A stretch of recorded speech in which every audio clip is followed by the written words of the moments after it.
Hello, this is Rudy Giuliani, and I'm back with another episode of Rudy's Common Sense. And today, common sense is going to be a warning, a checklist to see if there is any possibility that the Department of Justice can be fair, equitable, and enforce even some of the most serious laws of the United States if it involves a high-level Democrat. But here's the memo that explains the racketeering case, which should be on the front page of every newspaper in America until it's solved, until he's forced to answer for this under oath. I love all of you, but I don't receive any respect, and that's fine, I guess. Works for you, apparently. I hope you all can do what I did. Okay. And pay for everything for this entire family for 30 years. It's really hard. But don't worry, unlike Pop, I won't make you give me half your salary. Now, I'm a prosecutor. Am I supposed to say I don't believe that? Is it enough for him to come and say, I didn't mean it? I say, for 30 years, I've been robbing banks with Joe Smith. And in fact, a bunch of banks were robbed during that period of time. And there were kind of texts showing that we had some involvement with that. But I say, I didn't really mean it. Then let me go. This is what you call, this here is an admission. It is completely and absolutely admissible in a court of law. And it's an extraordinarily powerful and damaging piece of evidence. I rarely had such damaging evidence in the RICO cases that I won and put people in jail sometimes for 100 years. He gives you the amount of time, 30 years. That's a long-term enterprise, RICO. He says that the entire family was getting schmoozed with it. That's an enterprise. And he had to give half to, well, who do you give half to? The Don, the boss. You give half to the top guy. Now, we know that from evidence from all over the place. We know that from the text in which a middleman named Eric Schwerin is constantly trying to settle accounts between what Joe's going to pay for and what his son's going to pay for. You see many household expenses paid for by the son. You see $11 million earned by Joe the first year he's out of office. You have a prosecutor in Ukraine that wants to come to the U.S. and testify, but we won't let him come, who says that he has every reason to believe that Joe has an offshore account, possibly two, with a woman who says she has the numbers for it. This woman was in danger of being killed about a year and a half ago, and we gave that information to the Justice Department. We gave it to Bill Barr through the Pittsburgh U.S. Attorney. Don't know what happened to that. In fact, we gave all of our evidence to the U.S. Attorney's Office, and nobody was ever interviewed. Nobody ever investigated. Things like that, like a woman who says, if you come here, I'll identify the accounts. And I'll show you the people that helped me put the money in the Biden accounts. They were never even interviewed. We have a prosecutor in Ukraine who's suing Biden, saying that Biden got him fired because he wouldn't shut down the Burisma case. And then we have others there that say that the bribe was to Joe Biden and that the bribe was to drop the case on the $20-30 billion Burisma company that was illegally formed and to allow Mykola Zlochevsky to keep $5 billion that he stole, and that he paid more than whatever you see on paper to the Bidens. Sometimes it's listed as 14 million, sometimes it's 20.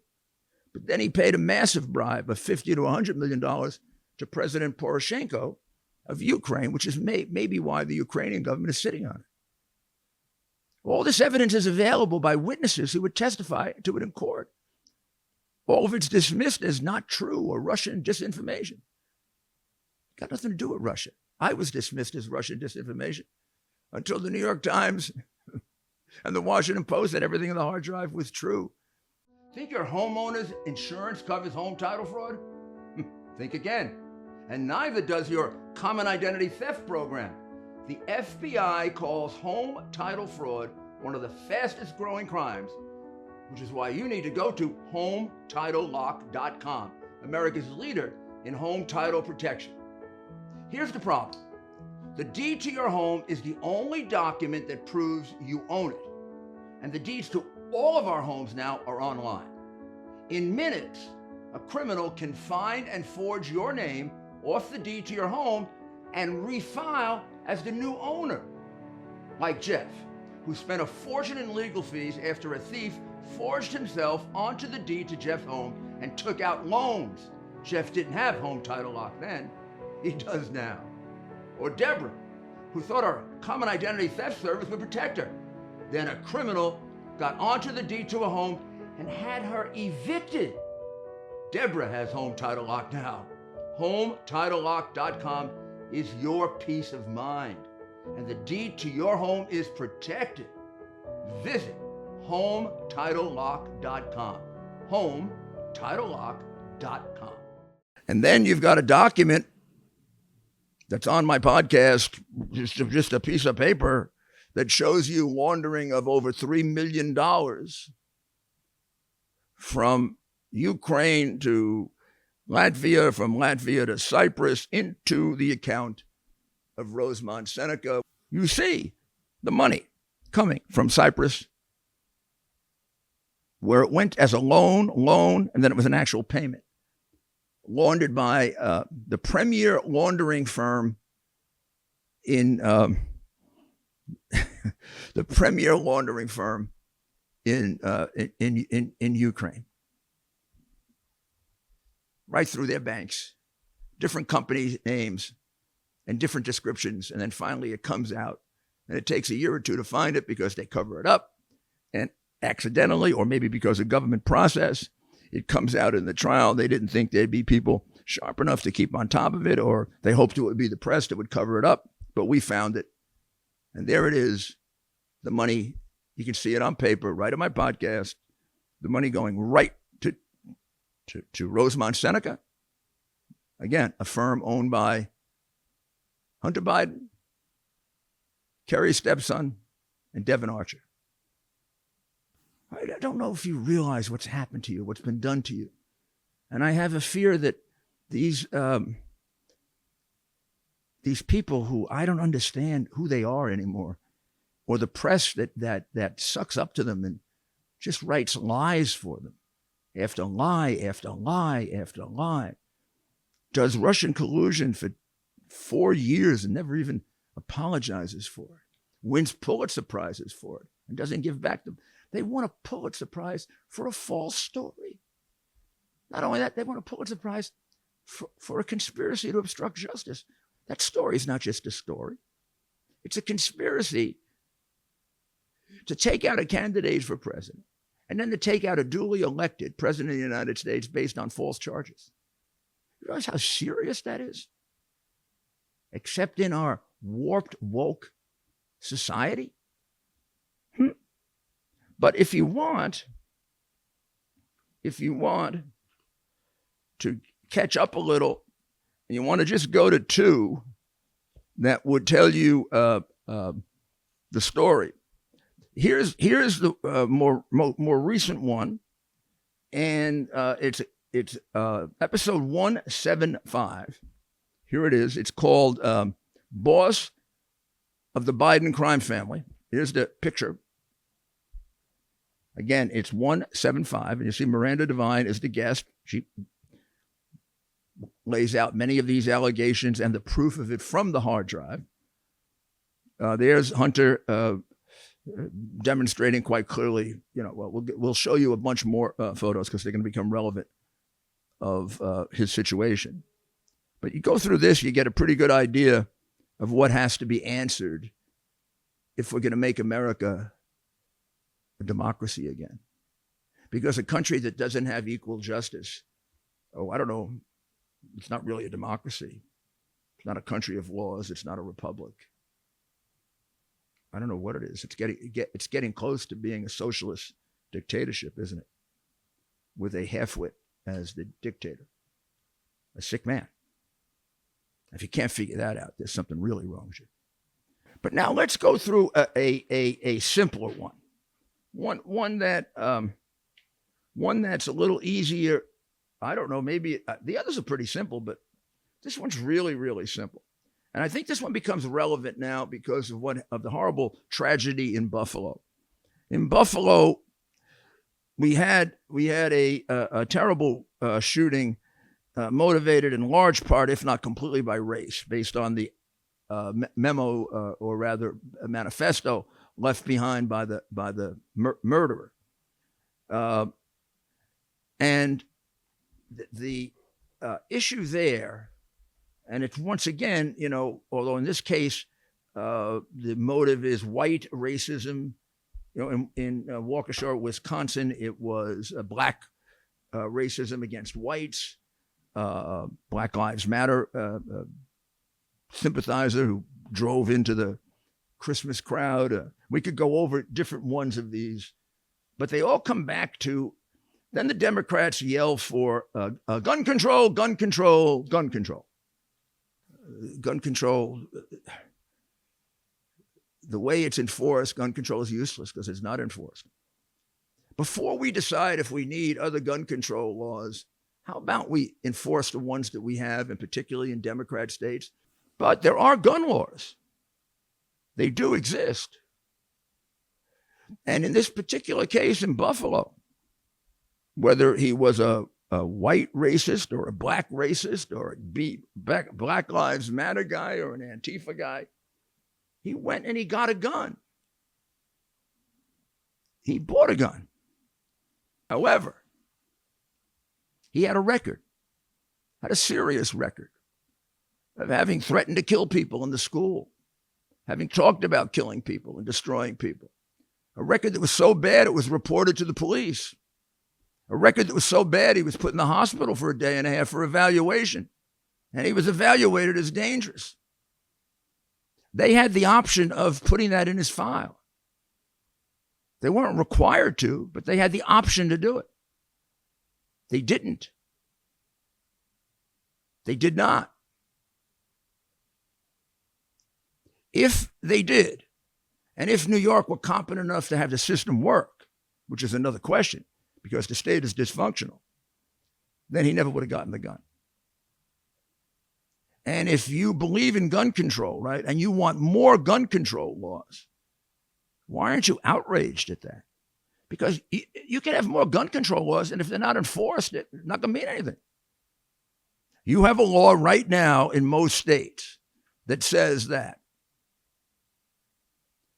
a criminal, a person who is addicted or was addicted,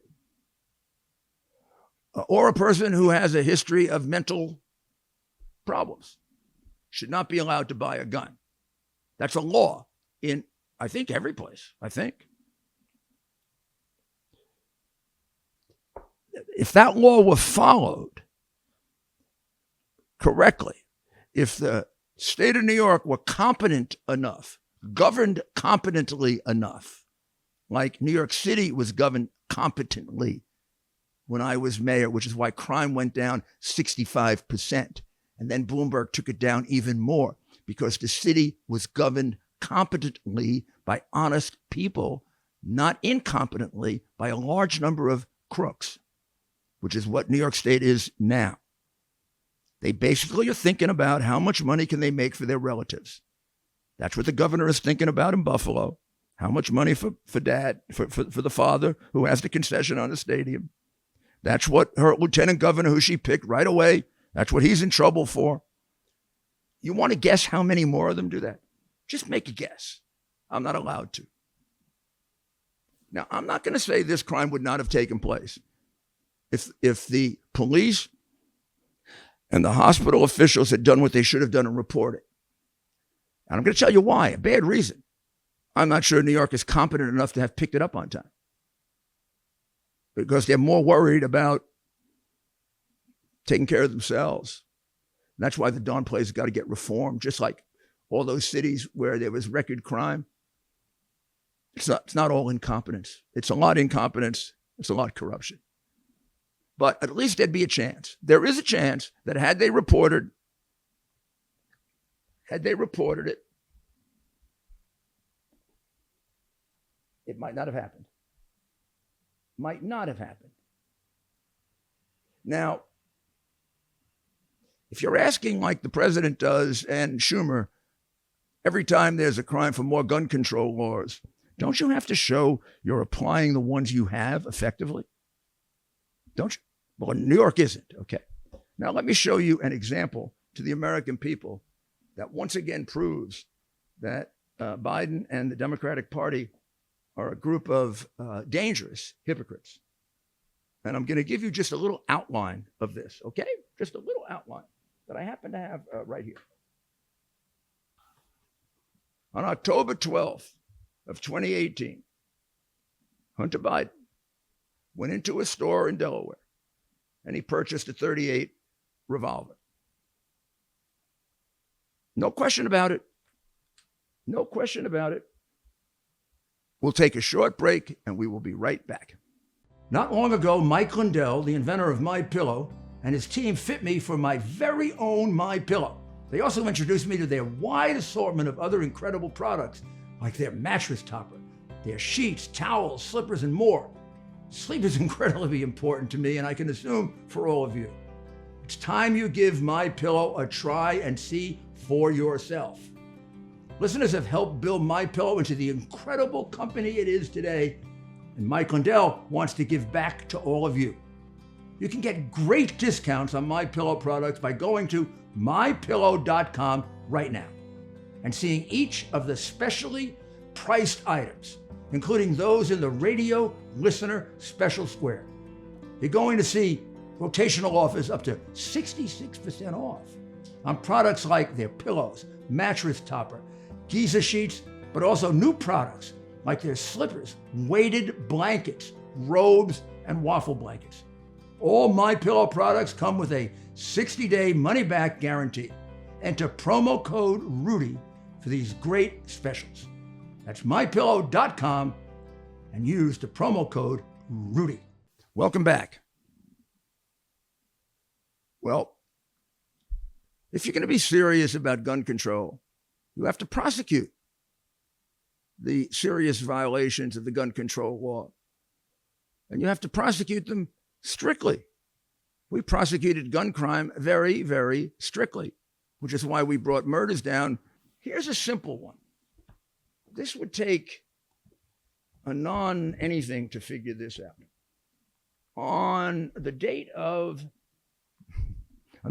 October 12th of 2018, a person named Robert Hunter Biden walks into a store in Delaware, and he wants to buy a .38 revolver.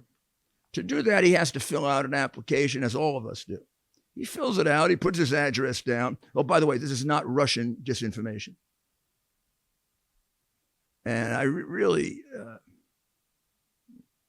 think if you believe these people at this point, you got a serious problem with being naive. This is an actual application signed by Hunter Biden, and it has a question on it. And you're going to see it. It's a little hard to read because of the way it was reproduced, but it's a very simple question. Number E, are you Robert Hunter Biden? Are you an unlawful user of or addicted to marijuana or any depressant, stimulant, narcotic drug, or any other controlled substance?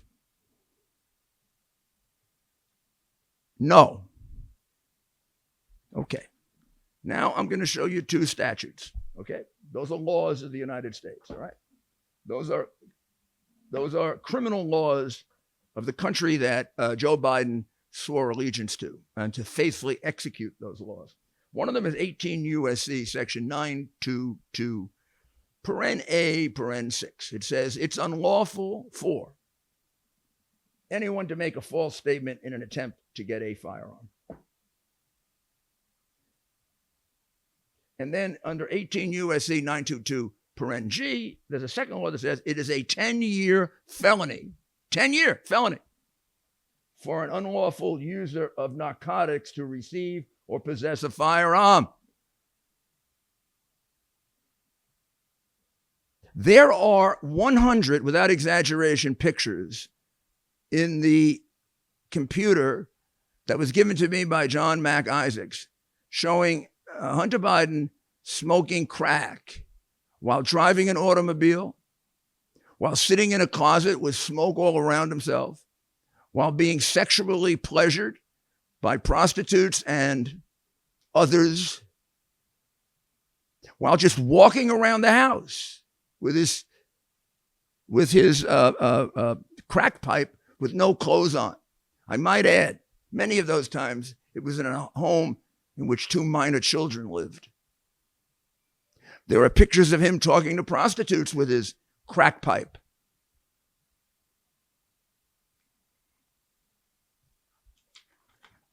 That statement is about as false a statement as you ever could find.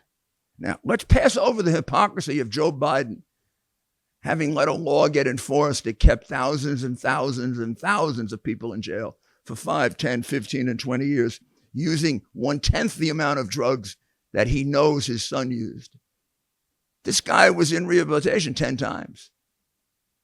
His father pulled all kinds of strings to get him in the military. You know that's illegal. And he flunked out on his first test for using cocaine. Should have been a dishonorable discharge, but not for a Biden.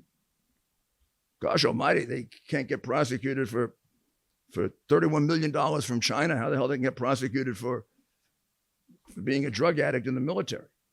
But this is, how do you walk away from this if you're an honorable prosecutor? He's not just some minor marijuana user who made a little mistake. Just in case, my goodness, just in case you have any doubt about it, let me give you some of the proof you would have at the trial. In his own book called Beautiful, what is it, Beautiful Thing? I guess a beautiful thing is when he's sitting in the closet with all the crack smoke around him, which we'll show you a picture of. But here's chapter 9 from his book, his own book. And it says very simply, here, I just want to read it to you so you don't get it. Remember the date. Remember the date, October 12th, 2018. This is his book, chapter 9, page 186. I think it's 186. Let me look closer. I believe it is. Chapter 9, it's called The California Odyssey. This is in A Beautiful Thing. This is a beautiful thing. I used my superpower, finding crack anytime, anywhere, less than a day after landing at LAX in the spring of 2018. I drove my rental to the Chateau Marmont in West Hollywood, where I checked into a bungalow and by 4 a.m. had smoked every crumb of crack I'd bought. The clubs whose bouncers had served as my primary sources were closed. My calls to Curtis went unanswered, and my valet connection was AWL. I remembered a small crew of panhandlers who perpetually hung around a row of stores from another club. A handful of guys loitering around a dumpster. They were clearly users. I walked up and I asked if they had anything to sell. And he went all around, and ultimately, you can read it yourself, he got himself the crack that he needed. Remember the federal form under oath. He never used or was in possession of unlawful drugs. That is an admission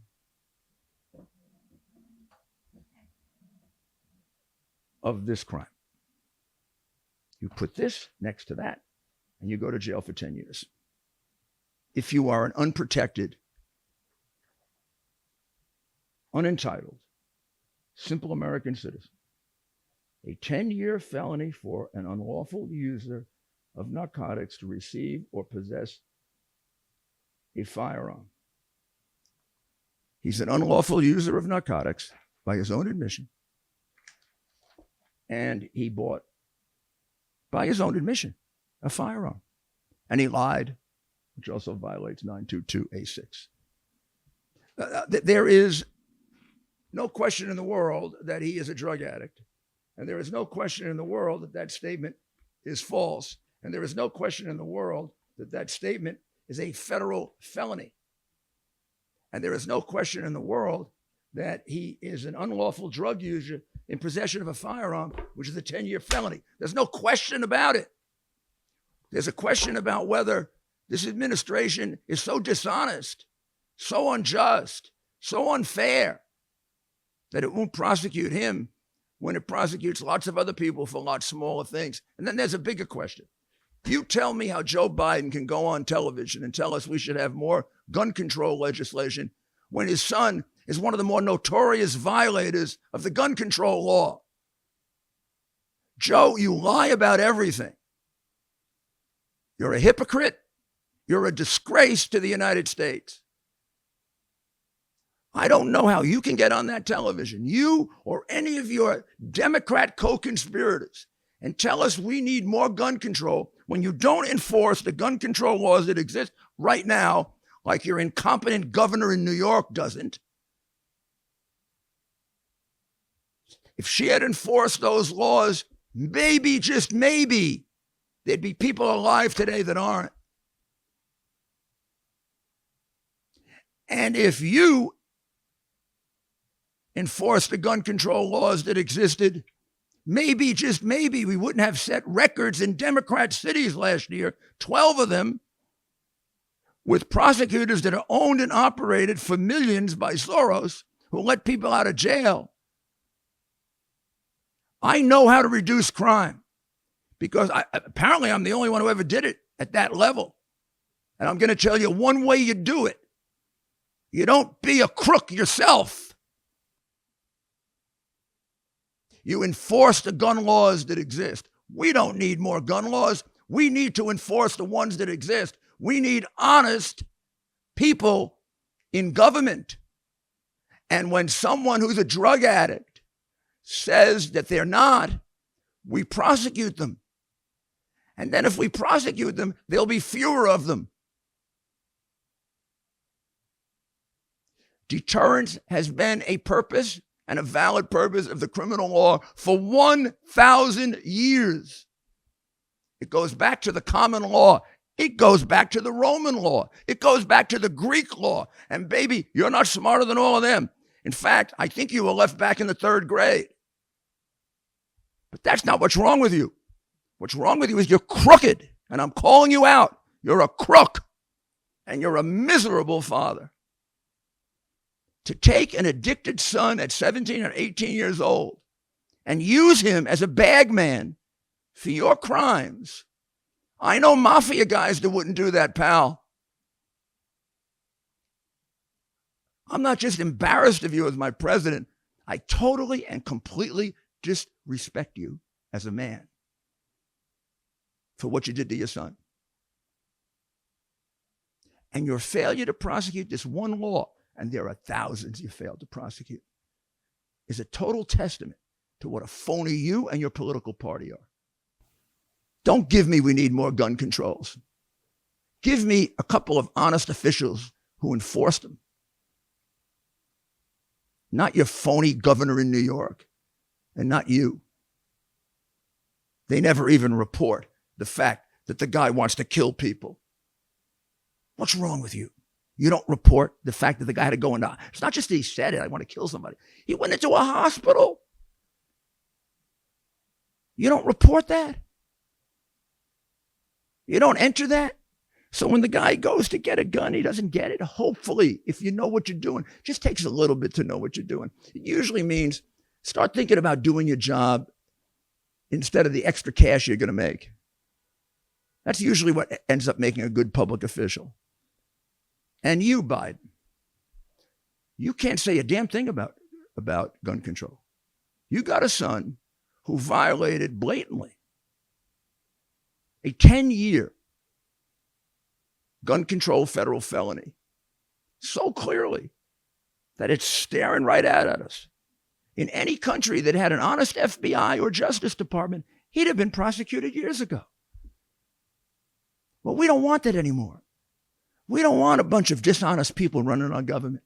If a Democrat files a false gun control application, prosecute him. If a Republican does, prosecute him. But don't go try to frame a Republican president. Make up all these false filing cases and false this cases and false that cases. That, you got to go through contortions against a Republican. And then you got a guy like this, where we got paper after paper that showed that he committed about 20 different crimes, and you committed about as many. But this one, how does this not get prosecuted? Mr. Attorney General, you should hold a press conference and explain to us why you're not prosecuting this case. What's the basis for it? Why did you decline prosecution of Hunter Biden signing a form saying he's not an unlawful user of drugs when you can prove with 100 pieces of evidence that he is, and the federal law that you're sworn to uphold says it's a 10-year felony? I want you to answer that. And before you try to wrap up the Hunter Biden case, how about explaining that? And then how about explaining the entire RICO chart I got for you? Because that one's coming up next, okay? So you may try to get this past the American people. You've gotten a lot past them, unfortunately. You brainwashed them tremendously. You withheld from them relevant evidence. Your entire election campaign, as a result of that, was a fraud. Before we get to the way you stole votes. So, my dear friends, once again, I remind you, go look at 2,000 Mules. I think it's 2,000 Mules, right? 2000mules.com and see what happened in the election. And then go back to that podcast that I told you about and take a look at the form and the statute. Again, the statutes were put up, but here they are. 18 U.S.C. 922A6, 18 U.S.C. 922G. Tell me if he hasn't clearly violated both of those, and what kind of an attorney general doesn't prosecute him except a crooked one. And then tell me that if he doesn't prosecute him, he shouldn't be impeached. And don't let them close this down and give you a bunch of bull.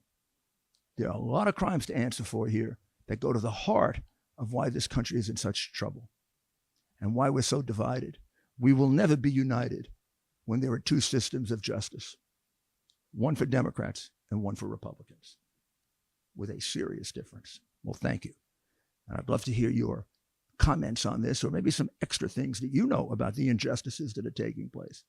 Just go to Rudy Giuliani, CS.com. You see it on the screen. Rudy Giuliani, CS.com. And you can communicate with me. And we'll be back in a few days with another revelation of what the vast majority of the media in this country is censoring and not telling you about, including most of what I just discussed with you. You should have known this for 2 years, 3 years, 4 years, and he never would have been president. Thank you. God bless you, and God bless America.